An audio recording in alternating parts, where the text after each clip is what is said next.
I grew up in Cincinnati, Ohio. Lived in Cincinnati almost my entire life until I got married. And it was a big city, and lots of stuff to do. Well, I had a checkered school. I started off in kindergarten in Norwood, Ohio, which is a little suburb within Cincinnati. And I remember that one particularly because the teacher, can you imagine I was talking? She put me up on top of the bookcase. So, they did different things then. And in those days, the thing they did particularly was they slap your hand with a ruler. And that wasn't very nice. I remember that. I got mine slapped. Then we moved to, we bought a house in Mount Washington, which is a suburb of Cincinnati, up a big hill. And we did that because we thought we were having my grandmother come to live with us. She was very ill, and as I said, we'd been going over to Indiana to see her on Sundays. And but she died, and so she never came to live with us, but we had that house. And that was a neat place because there were about 20 kids, almost all of them boys. There was just 2 girls, Lucille and me. And Lucille and I have to watch myself here. Anyway, we would play out in the street until the street lights came on, and then we'd have to go home. So we had all these running games, Go Sheepy Go, and Hide the Icebox, and all kinds of games that we played in the street at night.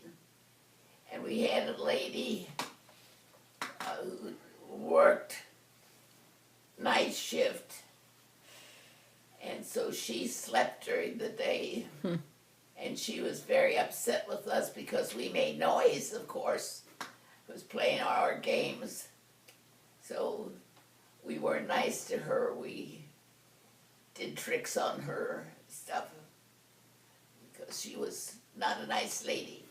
Or at least she didn't want her sleep disturbed. Oh my. That would be very difficult. Do you see all these books?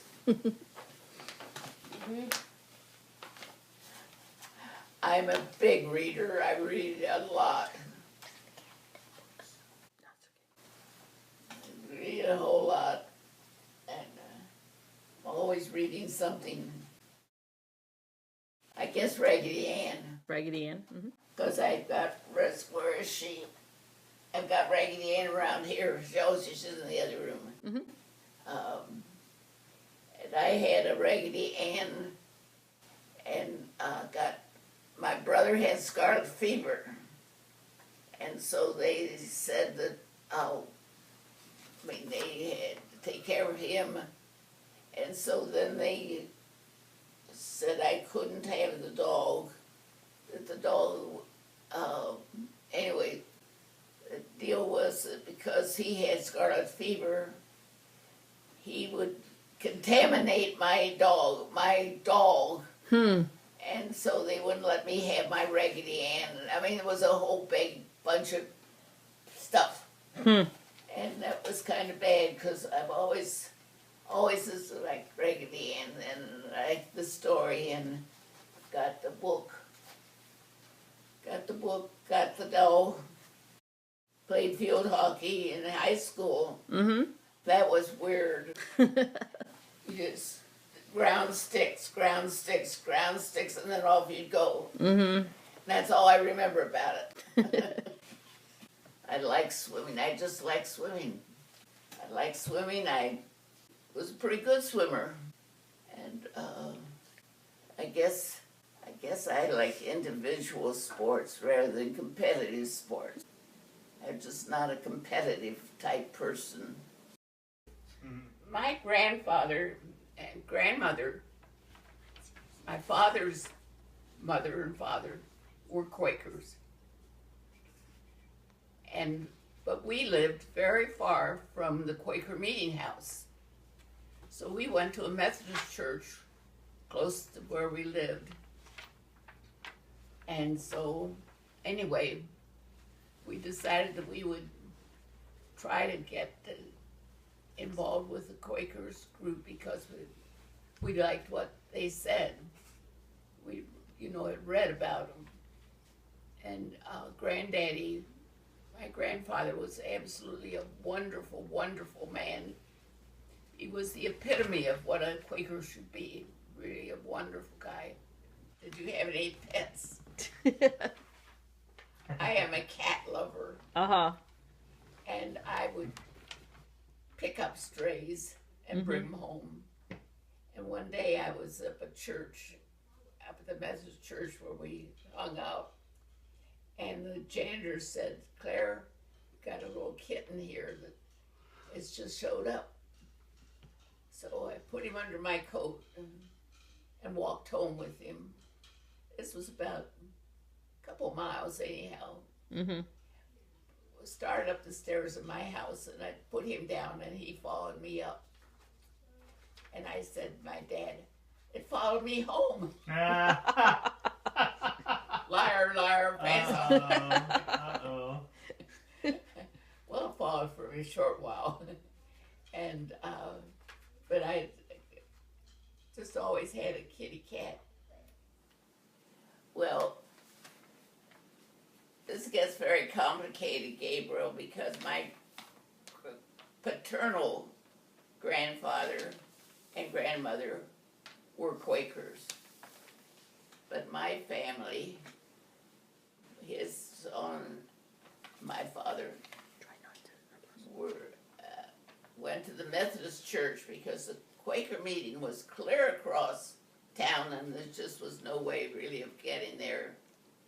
And so anyway, that's sort of a back way to go. So, but I remember when I was very young going to meeting with Granddaddy. As I say, my mother was a Baptist. My grandmother, her mother, was a hard-shelled Baptist, really, really tough. And they were quite sure that grandmother was going to die, and they wanted to be sure I was saved before she died. So I went through catechism. That's a big test. With these old men who asked you all kinds of questions. And I remember the one man was Mr. Lippert. Mr. Lippert was a very, very nice old gentleman. And it's kind of interesting that out of all the people, I still remember not Mr. Lippert. So, and Mother was a friend at that. She hadn't started out. She started out as a Baptist, a hard-shelled Baptist. But she had, during the war, she was so upset with the war business that she became a friend. And, but then beyond that was my grandfather and grandmother were Quakers. My name is Judy Davis Umaki, and I am Claire's oldest daughter. Claire was not a birthright Quaker, although her father was, because her father's father, our very favorite grandfather, U.L. MONCE, Ulysses Lincoln MONCE, was a Quaker by birth. And he, gosh, I don't know what year he would have been born, back in the 3/4 of the way through the 1800s. And so his son, Claire's father, did not pursue being a Quaker as an adult. And then he married Helen Sparks MONCE, Claire's mother, and she had been raised Baptist and Methodist. And they continued to go, they mostly went to Hyde Park Community Church, which I think is maybe a Methodist church, I'm not sure about that, in Cincinnati. And mother participated in Wesley Foundation at University of Cincinnati, and that is a college age group of Methodist kids. And when she and my dad got married, Joe Davis, he'd been raised, I think his mother was EUB, which was Evangelical United Brethren, and they merged with one of the churches, maybe with the Methodist Church, I guess, along the way. So anyway, they got married and moved to Findlay, and because my mother knew Ray Beals, the minister at the Howard Methodist Church, that's where we attended the whole time I was growing up, and until probably the early 60s. And Claire was very involved in peace and social justice issues, and that was the most important thing to her and to my grandmother, who by that time had become a convinced Quaker herself. And then they had a minister who was not very interested in social concerns, and that was very offensive to Claire. And I'm not sure what was said at the time, but in a sermon he said something that hurt her heart so much that she said she could never go back to the church. And they had been stalwarts at that church. They were really Mr. and Mrs. Howard Methodist Church. So they never went back, but being religious people, they knew they wanted to do something, and having had the experience with mother's mother being a Quaker and her grandfather being a Quaker, they decided they would pursue joining the Society of Friends, which they did, I think, now I'm not sure about this, but I think maybe through the Ann Arbor yearly meeting, but I don't remember now for sure under whose auspices they did this. And I think maybe Greg Mott has some of that history, I'm not sure. But they decided they were going to form their own Quaker meeting here in Findlay, and they did, and they reached out to various people that they knew, and so a small group started meeting in their home. And this was probably around 1963, 4, 5, in there. And later it grew to be bigger, and they joined with the Toledo meeting and the group in Bluffton, and it expanded to what Broadmead is today. But it started out just as there were probably at the beginning maybe 8 of them, something like that met at their house in Findlay. I think you mentioned before that becoming a Quaker and becoming a convinced Quaker was a little bit tougher back then. Well, and I think it's maybe even true now, because at least my experience with Quakers, having gone to Earlham, is that Quakers are not evangelical. They do not proselytize and recruit people to be Quakers. And at least I remember when my grandmother became a Quaker, she said that you had to convince them that you knew what you were about. I think is a direct quote from her, which I thought was, even at the time, I was interested in that. I think maybe I was in junior high at that point.